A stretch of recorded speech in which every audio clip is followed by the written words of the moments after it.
Hello, early adopters.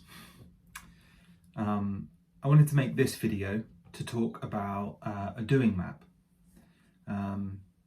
This is the fourth exercise in the kind of the grid of 4 exercises that I've offered for this test phase. We've got the dynamic observations, training ourselves to see those dynamics and relationships in nature with the dynamic set, and the personal inquiry, the kind of tarot inspired reading of the cards. Then there's, in the collective side, the being circle, with a group of people, everyone taking a being card, and talking about how they relate to that quality of being, which is proving really effective and just a lovely way of connecting people, where these cards can be like sort of permission slips, as was mentioned before, for honest and open conversations. So the fourth exercise was called organisational regeneration, and it was a sketch really. I've done sort of versions of that, but I'd like to wrap it in this process called a doing map and offer that to you in the adoption phase. So there have already been some sort of versions of this in the pilot, with people spreading out the cards on a sheet of paper. And this is a slightly different way of engaging with them, contrasted to the sort of intuitive reading or sort of like open-ended talking meditation of a being circle. The doing map is a little more cognitive and sort of uses conscious selection. So this is about supporting actions taken so that they can happen in a regenerative way, so we can have a holistic approach to a project, and that we can get some actual practical kind of to-dos out of an exercise, right? So what I've done is I've established the kind of the target of this exercise, which is, as ever, Cards for Life, the Cards for Life project and their doing map, and a digital layer of the project. I've been considering this more and more recently, and these thoughts about kind of not just having Cards for Life and an app, and all of the sort of continuous energetic requirement of maintaining an app and drawing attention and participation into it. And yet I know that there's a digital layer to the Cards for Life project which allows the cards to inspire regenerative insights, inspirations and actions, and for them to be able to be shared easily and accessible to all other people in the community of Cards for Life, whether they're users or users and practitioners. So I've laid out 4 doing cards. I spread them all out, and I picked 4 that I know are relevant to thinking about this stage of the project. And I picked a dynamic card as well, which I'll put up on the map. This selection process can be done in this way. You can just lay all the cards out from all suits. Of course, you can use any combination you choose. This is just a structure to work with that's different to the other ways of using the cards. And it's great if you've got a sheet of paper to lay them out on, and you can actually either stick the cards down, or if the paper's laying flat, just place them and do some drawing and some mind mapping between these different ways of doing, and see how they can come together into sort of a comprehensive and holistic approach for your project. So as I was just sort of talking about an application, and of course there's a communication aspect to this project, Cards for Life. So I picked the Language for Life cards. I'm going to kind of put that up there because I want to think about the language that's being used for the project. I've picked the Technology for Life card for obvious reasons. How can the digital technology of this application be in service to life? That's a question that card can ask, as well as its other questions on the back. I also picked Elders, because I'd like to have input from elders into this project. The elders card is also, it's about intergenerational relationships. So, and I might think about that in the final edit a little bit, because elders speaks to an older generation, but it's most meant to confer intergenerational conversations. So this card also invites having audiences of younger people, and how might I start to do that?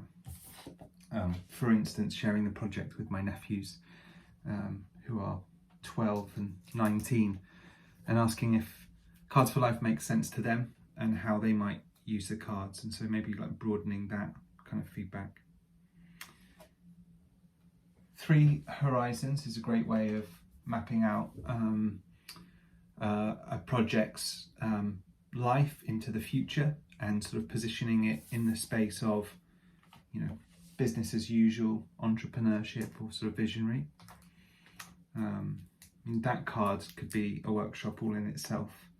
But I just wanted to lay a few of these out to show you how a sort of a doing map might come together. And feedback.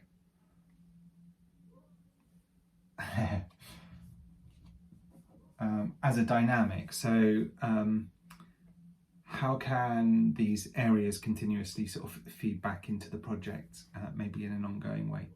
So just sort of starting with some ideation around these concepts and the Cards for Life project. What I would start to do is to make some mappings between these areas. Or before that, I might look to the back of the card and answer some of the questions. So, does this technology, this living system, this technology connect people with living systems? That's the first question. And so I might just put like Q1, yes, through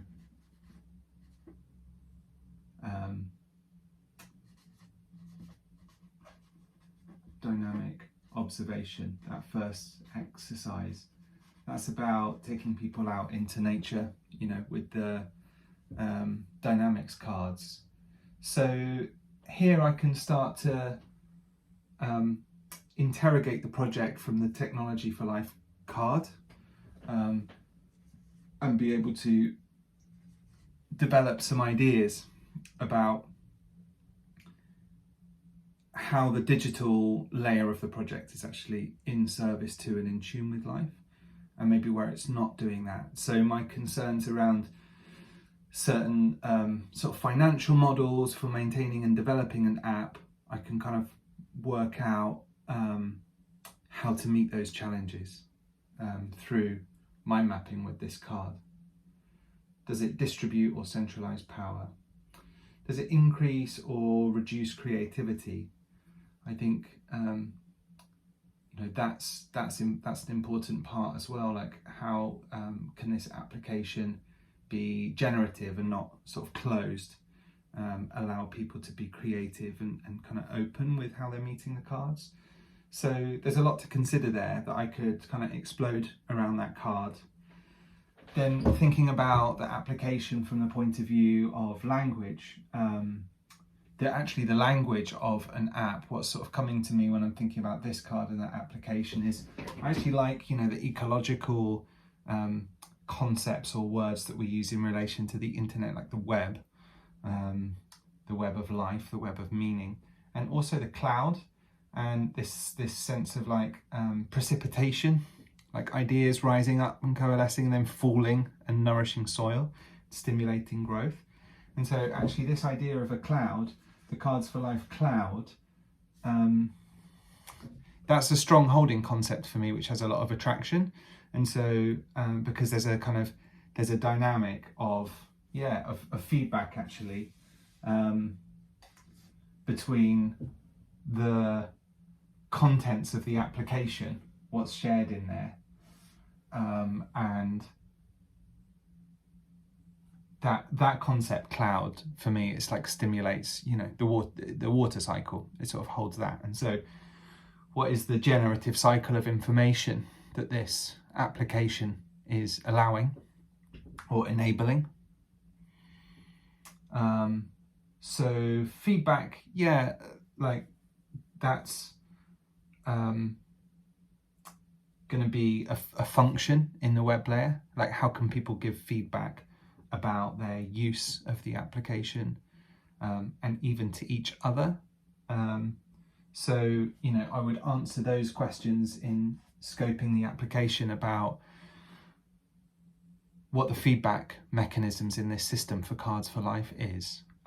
Actually, that kind of leads me to Three Horizons as well, because those cycles of feedback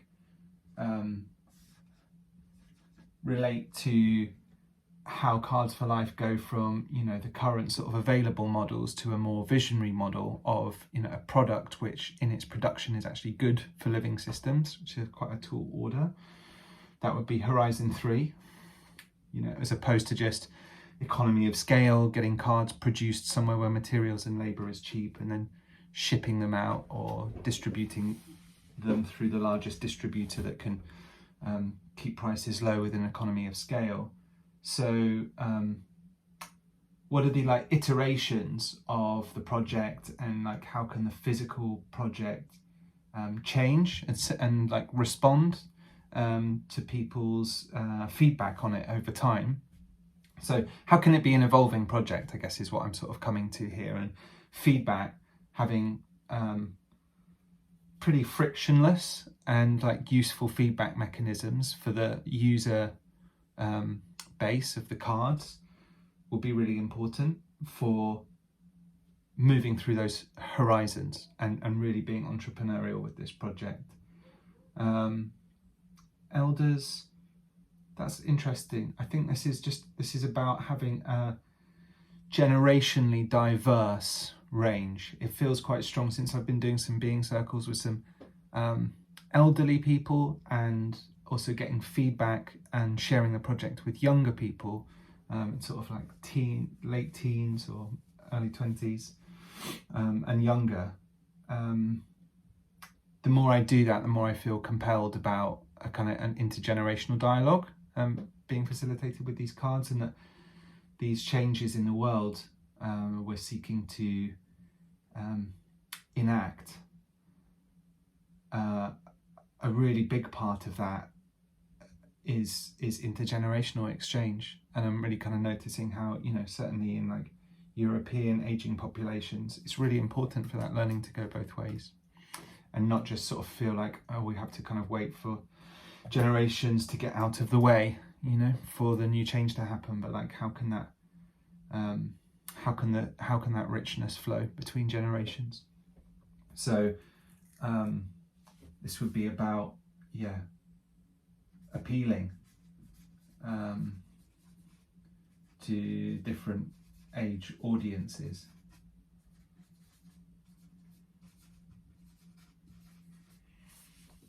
And I think, you know, that is also going to be a question that comes into like how this technology works. Yeah, does it favor linking or ranking? And I think there's something about like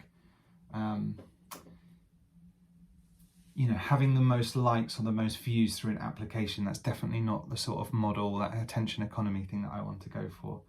I think the most sort of links that you have to other people, I think that's quite an interesting way. That's more about seeing how active someone is in a system. But this sort of intergenerational connection. Anyway, this is sort of like throwing up ideas about how different age audiences, how the technology and the digital product design might appeal to different age audiences. So I'll specify that question as well. Now, I just wanted to sort of skim through this and start making some connections to show how a doing map might come together. I'm definitely going to keep working on this board. I might, in a fresh way, not as demonstration, but lay them out in a spatial relationship that is already a little bit more suited to how the different cards relate to each other. And then mind map some of these ideas. And what I will do out of this is take away some to-dos as I come into the time for scoping and speccing the kind of the digital layer of the project. there are some questions which I know I'll need to answer to do that. So the idea is really to get some actionable concepts out of this, for me, for this doing map. But I think for any project, you know, it could be a community garden, and it might involve rewilding, integration, and let's say biomimicry.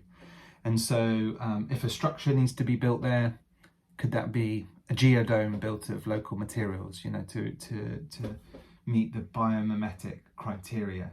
And so then that could be, well, who do we know that can actually design that and create some plans for it, and all the actionable items that will like come out of deciding to do a biomimicry structure. And then integration and rewilding might be about how do we integrate, you know, species into this community garden that are native here, and create spaces, maybe wild spaces for pollinators to thrive and things like that. So that could also be about designating that area for that task in the garden.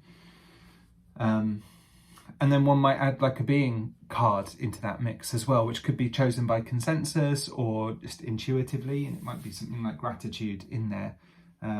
Is there a dedicated space in this communal space for the practice of gratitude, or for offerings or something to the garden, you know? So those are just ideas off the top of the head, maybe in a slightly easier sort of target domain than this project, which is very sort of live and unfolding, with a physical and a digital layer, but something like a bit more tangible, like a development or a community garden. The doing map, could be about developing a design process, many different areas. I've already had some good feedback on this kind of process, actually using pen and paper and annotating between the cards. So I wanted to share it more broadly, but I really look forward to hearing some more examples of how these cards can be used to mind map and create a set of actions, and or sort of author a story to help guide a project or a program.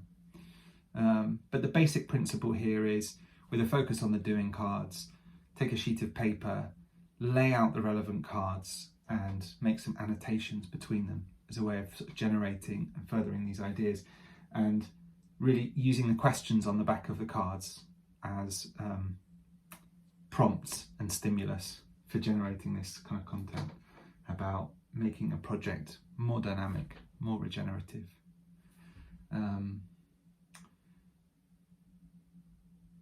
I think that's it from me. Oh, that's the last thing I was going to say. When spreading cards out, rather than just selecting them randomly, a really good technique is to pick cards that you're drawn to and that are pertinent to the project, the target. But another technique which is really useful is picking a card you're least drawn to, and then exploring why. If it's because it's not relevant, then it might actually help clarify some boundaries around relevance. And sometimes it will be a kind of a sticky card because it's the area that you don't really want to have to think about, you know? So if that was language for life, I don't really need to think about the language of it or whatever, but it might be because there's a challenge there that by meeting it, going through that discomfort, crossing that threshold, some inspirations will emerge and kind of blossom from there. So I hope this video has been useful. Really looking forward to some casual drop-ins from practice and play with the cards this month, and for the kind of more conclusionary meetings at the end of November. I think the plan is to keep having some meetups on a monthly basis. Thank you all for your participation so far, and I look forward to speaking to you through whichever channels in the coming weeks. Go well.